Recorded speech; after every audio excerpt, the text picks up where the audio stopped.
Falëndërimi i takon Allahut të madhruar, i cili e ngrit vlerën e njerëzve në besim, dituri, aftësi dhe besueshmëri. Paqja dhe mëshira qoftë mbi Muhammedin sallallahu alaihi wasallam, shembulli më i lartë i ndershmërisë, besueshmërisë dhe përkushtimit. Paqja qoftë mbi familjen e tij, shokët e tij dhe gjithë ata që ndjekin rrugën e tij deri në ditën e kataklizmës. Të dashur vëllezër, xhamati i vlerësuar, tema të cilën sot do ta shtjellojmë është aftësia dhe besueshmëria janë pasuri. Në shoqërinë tonë nuk janë të pakta familje që përballen me papunësi, paga të pamjaftueshme dhe pasiguri ekonomike. Edhe shumë prej atyre që janë të punësuar e kanë të vështirë ta përballojnë jetesën me pagën që marrin. Po aq të shumt janë edhe ata të cilëve nuk u paguhen kontributet. Shumica dërmuese e vëllezërve dhe motrave tona jetojnë nën kufirin e varfërisë.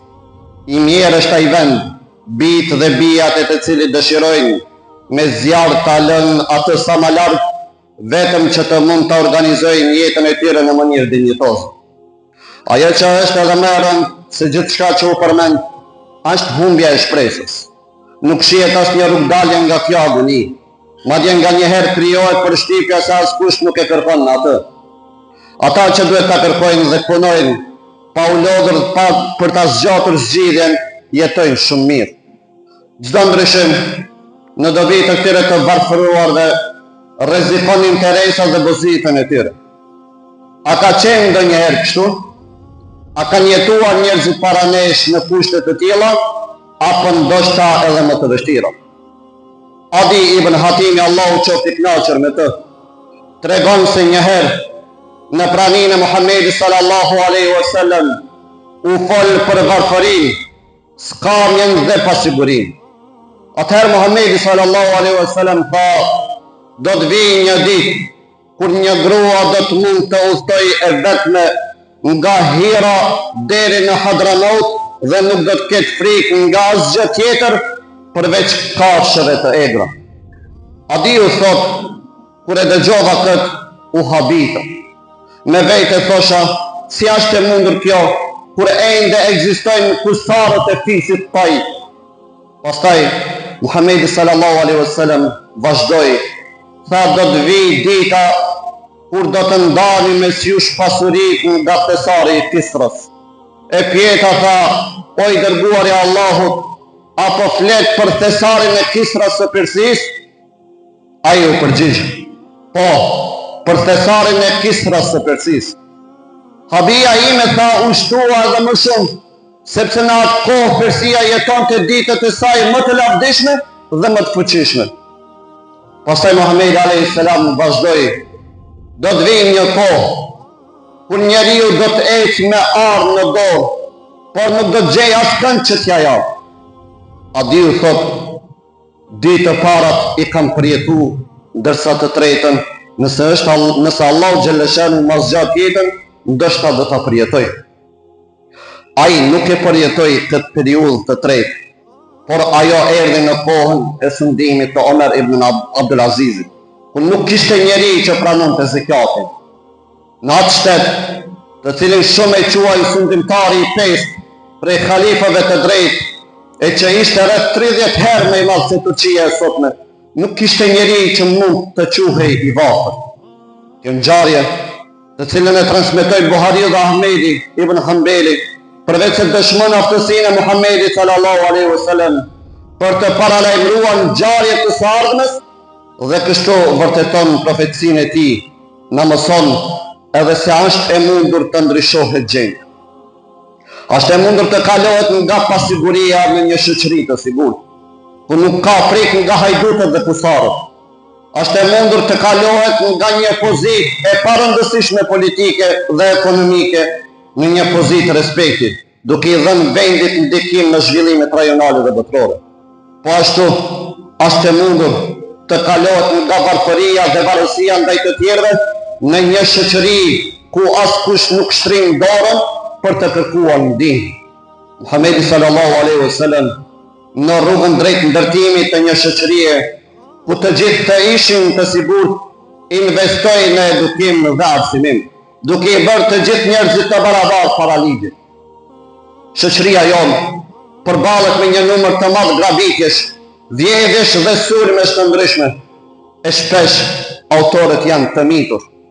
Familja dhe shkolla nuk po e përmbushin detyrën që u është besuar, ndërsa nuk u krijohen as kushte për ta përmbushur plotësisht misionin e tyre. Muhamedi sallallahu alaihi wasallam në rrugën drejt ndikimit politik dhe ekonomik investoi në ndershmëri dhe punë të palodhur. As ati dhe as sahabëve nuk u zbriti nga qielli asgjë tjetër përveç se udhëzimit. Atyre u erdhi urdhri që të punonin dhe të fitonin. Nëse duam zhvillim, mirëqenie dhe respekt, duhet të ndërtojmë një shoqëri mbi punën, ndershmërinë, dijen dhe përgjegjësinë. Duhet ta kuptojmë se vetëm një jetë i sinqert, puna e ndershme dhe përkushtimi i vazhdueshëm sjellin bereqet, sukses dhe zhvillim. Muhamedi sallallahu alaihi wasallam dhe sahabët nuk kërkuan mëshirë.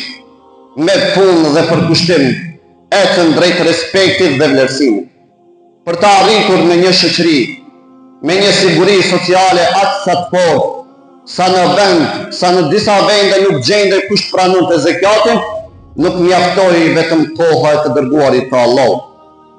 Për këtë punuan edhe khalifët e drejtë, derisa Allahu xhalla shanuhu u mundësoi fritet e asaj përpjekje. Një shoqëri pa korrupsion, pa mashtrim dhe pa çdo formë devijimi mund të bëhet e tillë. Kjo është e mundur edhe sot.